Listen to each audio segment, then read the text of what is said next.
Salut à tous, on vous raconte une belle histoire ce mois-ci dans Découverte Aquitaine. L'histoire d'un enfant de 7 ans qui déclare un jour à ses parents « J'habiterai plus tard dans un château ». Eh bien, quelques dizaines d'années plus tard, Patrice a son château. Nous sommes ici à Verteuil-d'Agenais, dans le château des Vallons. Visite guidée.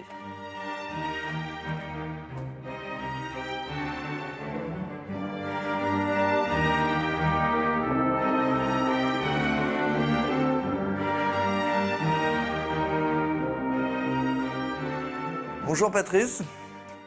C'est rare de réaliser un rêve de gosse?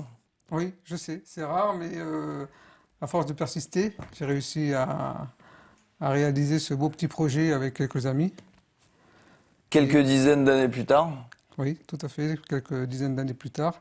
Et le voilà presque terminé, encore entre 1 et 2 ans pour le terminer. Et puis je serai au bout de mon projet de petit garçon que j'ai voulu faire. D'où ça vient ce rêve? Une fois avec mes parents, je suis parti en Dordogne. J'ai visité toute la Dordogne et j'ai vu des très beaux châteaux.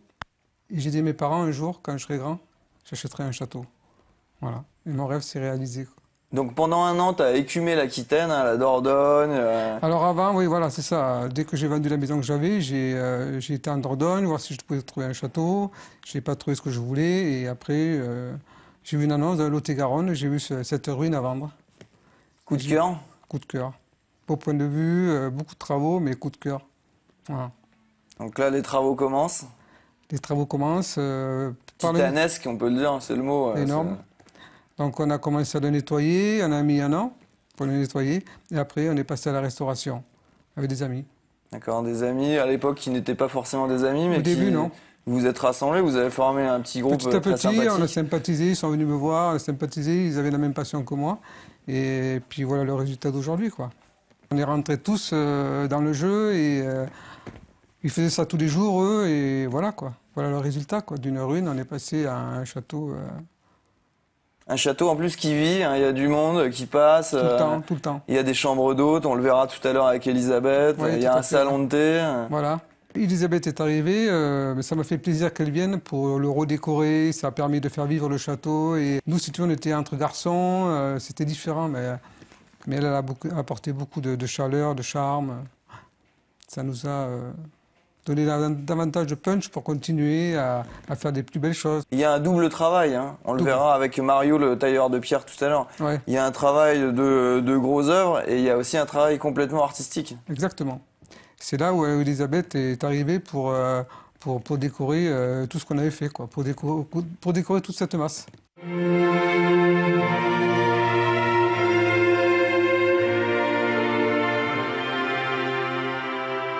Bonjour Mario. Bonjour. Tu étais là au début de l'aventure, tu as abattu ici un travail titanesque, tu es tailleur de pierre. Oui. Tu peux nous raconter ton arrivée ici?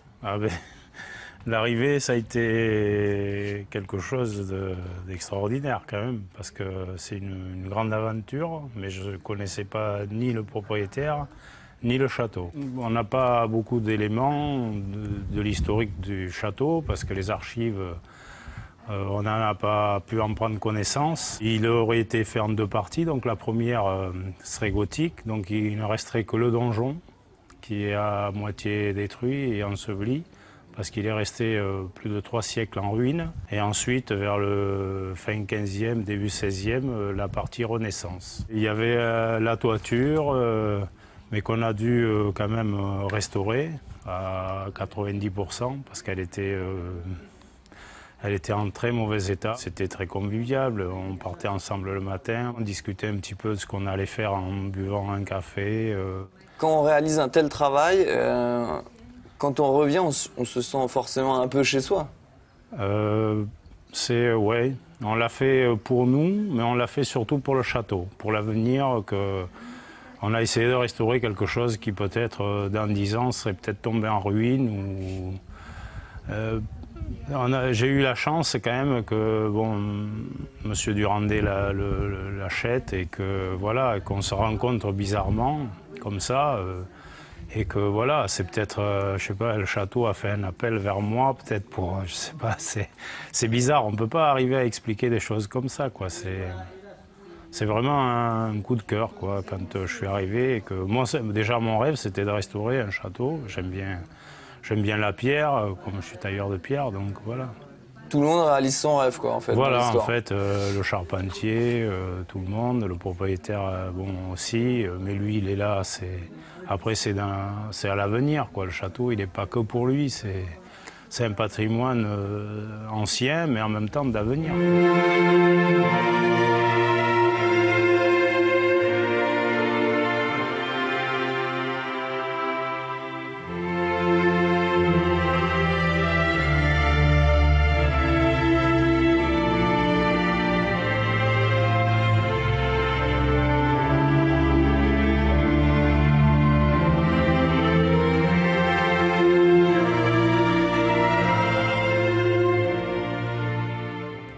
Eh bien voilà, nous sommes dans le salon de thé avec Elisabeth. Bonjour Elisabeth. Bonjour. Alors toi, tu t'occupes de tout ce qui est décoration et également chambre d'hôte, salon de thé. Ici, c'est ta partie, hein. Oui, Patrice m'a demandé de faire la décoration du château, parce que c'était une équipe de garçons, il n'y avait aucune touche féminine dans le château. Donc j'ai mis un peu de temps, je me suis un peu imprégnée des lieux quelque temps. Et voilà, un jour c'est venu et j'ai commencé par tendre les tissus sur les murs. Et, voilà. Et je trouvais l'endroit tellement extraordinaire que j'ai eu envie de le faire découvrir. Et j'ai commencé par ouvrir une chambre d'hôte l'an dernier. Et voilà, on en a fait une deuxième cette année. Et je sers à dîner. Et voilà, on a fait le salon de thé l'été dernier. Amener du monde, le faire découvrir et partager des moments de tranquillité et de bonheur. Quelle chance, quel challenge de décorer un château, c'est incroyable, non? Oui, oui, oui. Comment on s'y grand prend bonheur. comment tu prends tes idées Où est-ce que tu vas Dans chercher, chaque en fait pièce, ça peut partir d'un objet, en fait. Voilà, et on se balade et on chine beaucoup.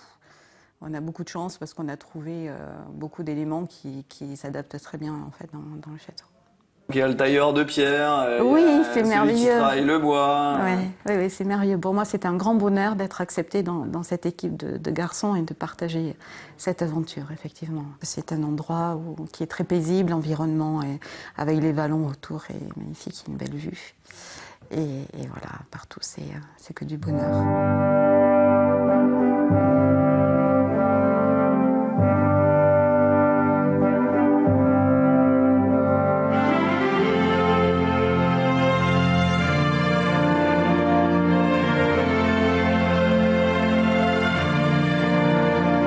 Alors Jean-Marie, on est dans ton antre, l'antre du menuisier. Tu fais aussi partie de l'équipe de la restauration de ce château. Ah ouais. Ça fait un bout de temps maintenant. Donc tu t'es occupé de toutes les boiseries, c'est ça? Quel a été ton travail? Au début, il m'avait appelé pour arranger un morceau de fenêtre, et bon, et depuis, j'y suis. Ouais. Il y a un côté artistique dans ce que tu as fait? Ouais, ça sort un peu de l'ordinaire quand même. Ouais. Après, pour moi, il y avait beaucoup de... C'était plus des challenges, parce qu'il me disait de faire des trucs que j'avais jamais fait. Donc à chaque fois, c'est... Et en plus, le délai, donc ça fait... Ça doit être sympa de bosser pour restaurer un château. Ouais. C'est une belle mission, quoi. Ouais. C'est plus un plaisir que... Ouais, c'est des vacances. Moi, chaque fois que je vais là-bas, c'est vacances. Quand ce sera fini, tu vas faire quoi, alors? J'irai de temps en temps boire le champagne.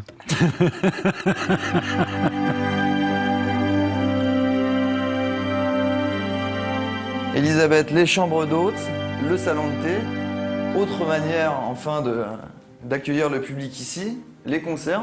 Tout à fait. Il y a Thierry qui nous attend dans cette pièce. Je vais aller le voir tout de suite.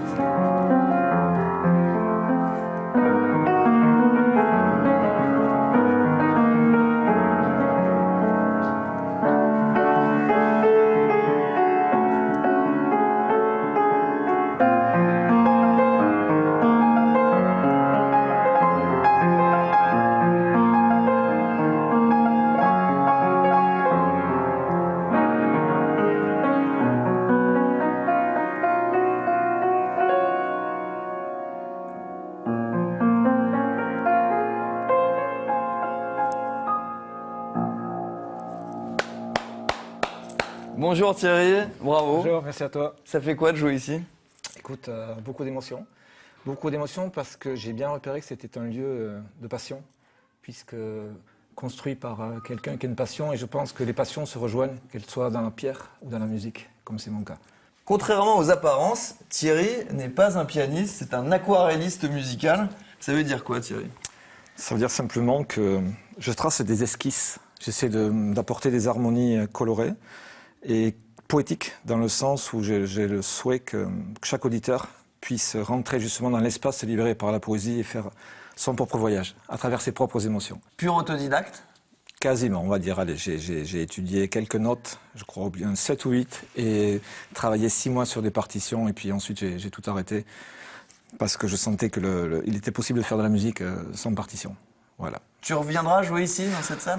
Avec grand plaisir, et puis j'ai rencontré des gens très charmants, très sympas, et comme j'avais pas de titre pour ce morceau-là, ce qui est une composition que j'ai évoquée, je me demande si je vais pas l'appeler Elisabeth. Quel romantisme. Allez, je te laisse continuer.